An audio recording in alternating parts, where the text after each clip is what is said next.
ഗുരുർബ്രഹ്മാ ഗുരുർവിഷ്ണു ഗുരുർദേവോ മഹേശ്വരഃ ഗുരു സാക്ഷാത് പരം ബ്രഹ്മ തസ്മൈ ശ്രീ ഗുരവേ നമഃ. ഓം സദാശിവസമാരംഭാം ശങ്കരാചാര്യമധ്യമാം അസ്മദാചാര്യപര്യന്താം വന്ദേ ഗുരുപരമ്പരാം. ഭജഗോവിന്ദം എന്ന പ്രസിദ്ധമായ മോഹമുദ്ഗരത്തിൽ 11-ാം ശ്ലോകമാണ് നമ്മൾ ശ്രദ്ധിച്ചത്. അവിടെ താമരയിലയിൽ വീണ ജലകണം പോലെ അത്യന്ത തരളമാണ് ജീവിതം, അതിശയേന ചപലമാണ് എന്നല്ല, പലവിധ വ്യാധികളാലും അഭിമാനത്താലും ഗ്രസിക്കപ്പെടുന്നതുമാണ്. ഇങ്ങനെ പറഞ്ഞിട്ട് സാമാന്യ വ്യക്തിക്കുള്ളിൽ, സാധകനുള്ളിൽ വൈരാഗ്യത്തെ ജനിപ്പിക്കാൻ വേണ്ടി, വിരക്തിയെ ജനിപ്പിക്കാൻ വേണ്ടി പറയുകയാണ്, ലോകം ശോകഹതം ച സമസ്തം. ലോകം മുഴുവൻ ശോകഹതമാണ്, ശോകത്താൽ ഹനിക്കപ്പെടുന്നതാണ്. ലോകം എന്ന് പറയുമ്പോൾ കാണപ്പെടുന്നത് എന്നാണ് അർത്ഥം. ലോക്യത്തെ, ദൃശ്യത്തെ എന്ന നിരുക്തി അനുസരിച്ചു. അപ്പോൾ നമ്മളാൽ കാണപ്പെടുന്ന, നമ്മളാൽ അനുഭവിക്കപ്പെടുന്നത് മുഴുവൻ വാസ്തവത്തിൽ ശോകഹതമാണ്, ശോകത്താൽ ഹനിക്കപ്പെടുന്നതാണ്. ഇപ്രകാരം പറഞ്ഞിട്ട് സമസ്തം എന്നുകൂടി ചേർത്ത് പറഞ്ഞു. എല്ലാ ലോകവും തന്നെ ശോകഹതമാണ്. ഇപ്രകാരം നിരൂപണം ചെയ്ത് സാധകനുള്ളിൽ വിരക്തിയെ ജനിപ്പിക്കണം. അതാണ് ഇവിടെ ആചാര്യൻ്റെ ലക്ഷ്യം. തുടർന്ന് കാതേഷ്ടാദശദേശേ ചിന്ത വാതുലതവ കിം നാസ്തി നിയന്ത യസ്ത്വാം ഹസ്തേ സുദൃഢനിബദ്ധം ബോധയതി പ്രഭവാദിവിരുദ്ധം.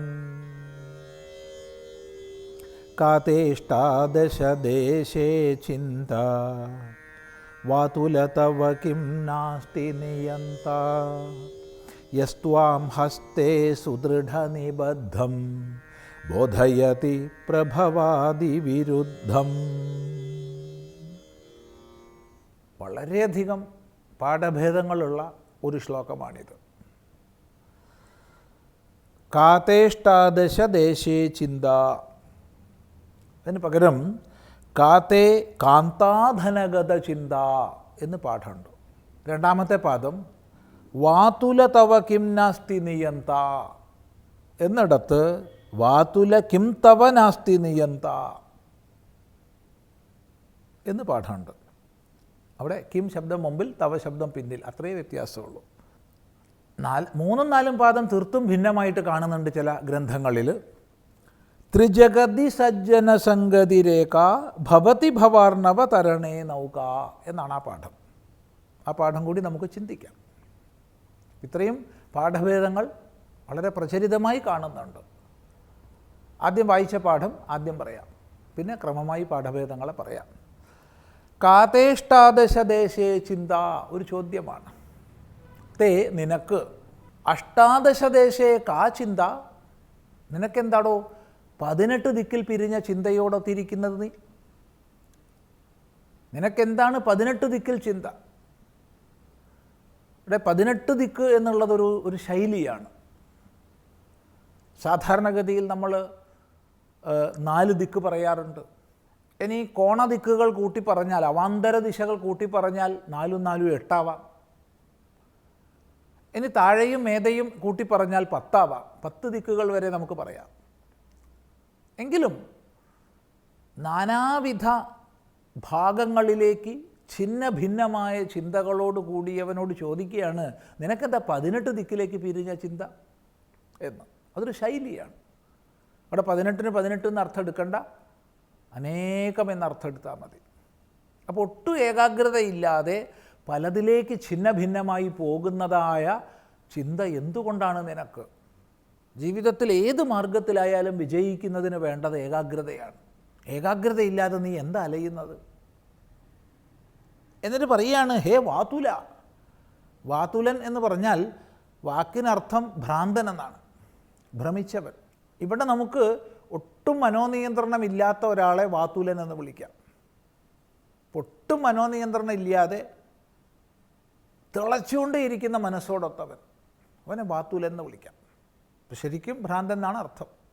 ഹേ ഭ്രാന്ത, ഹേ ഭ്രമിച്ച മനസ്സോടൊത്തവനെ, കിം തവ നിയന്താനാസ്തി, നിനക്കൊരു നിയന്താവില്ലേ? നിനക്കൊരു നിയന്താവില്ലേ എന്നുള്ളത് രണ്ടർത്ഥത്തിലാണ്. ഒന്ന്, എല്ലാ വ്യവഹാരങ്ങളെയും നിയന്ത്രിക്കുന്ന ഈശ്വരനെക്കുറിച്ച് നിനക്കൊരു ധാരണയില്ലേ? രണ്ടാമത്തത്, നിൻ്റെ തന്നെ മനസ്സ് ഇങ്ങനെ 18 ദിക്കിലേക്ക് അലയുന്ന സമയത്ത് ഒരു നിയന്ത്രിത്വം നിനക്കില്ലേ? നിനക്കെന്താ നിയന്ത്രിക്കണ്ടേ? നിൻ്റെ മനസ്സിനെ നീയല്ലാതെ മറ്റാര് നിയന്ത്രിക്കും? യഥാസമയം നീ മനസ്സിനെ നിയന്ത്രിക്കുന്നില്ലെങ്കിൽ മനസ്സ് നിന്നെ നിയന്ത്രിക്കും. അതിൽ യാതൊരു സന്ദേഹവുമില്ല. അതുകൊണ്ട് മനുഷ്യൻ തൻ്റെ ജീവിതത്തെ കൃതാർത്ഥമാക്കുന്നതിന്, ശരിയായ മാർഗത്തിലൂടെ നയിക്കുന്നതിന്, അതേത് മാർഗത്തിൽ ജീവിക്കുന്ന ആളായാലും കൊള്ളാം, അനിവാര്യമായി പ്രഥമമായി വേണ്ടത് അയാളുടെ മനസ്സ് നിയന്ത്രിതമായിരിക്കണം. അതാണ് ചോദിക്കുന്നത്, തവക്കിം നാസ്തി നിയന്ത, നിനക്കെന്താ ഒരു നിയന്താവില്ലേ? മനസ്സിനെ നിയന്ത്രിക്കേണ്ടുന്ന ഭാവം നിനക്കില്ലേ? എന്തുകൊണ്ട് നീ അത് ചെയ്യുന്നില്ല? നീ വേണ്ടതുപോലെ മനസ്സിനെ നിയന്ത്രിക്കുന്നില്ലെങ്കിൽ അപ്പോൾ 18 ദിശകളിൽ ചിന്തിച്ചു പോകും. കാണുന്നതിനെക്കുറിച്ച് മുഴുവൻ ചിന്തയായിരിക്കും, എങ്ങും എത്തിപ്പെടില്ല. അവസാനം ജീവിതം വ്യർത്ഥമായി തീരും, ഒടുവിൽ പരിതപിക്കേണ്ടി വരും. ഇതാണ് ഈ വാക്യത്തിൻ്റെ ചോദ്യത്തിൻ്റെ താത്പര്യം. എന്നിട്ട് ചോദിക്കുകയാണ്, യസ്ത്വാം ഹസ്തേ സുദൃഢനിബദ്ധം ബോധയതി. എന്തിനെ? പ്രഭവാദിവിരുദ്ധം. പ്രഭവാദിവിരുദ്ധമായ, പ്രഭവം എന്ന് പറഞ്ഞാൽ ആരംഭം, ഉദ്ഭവം.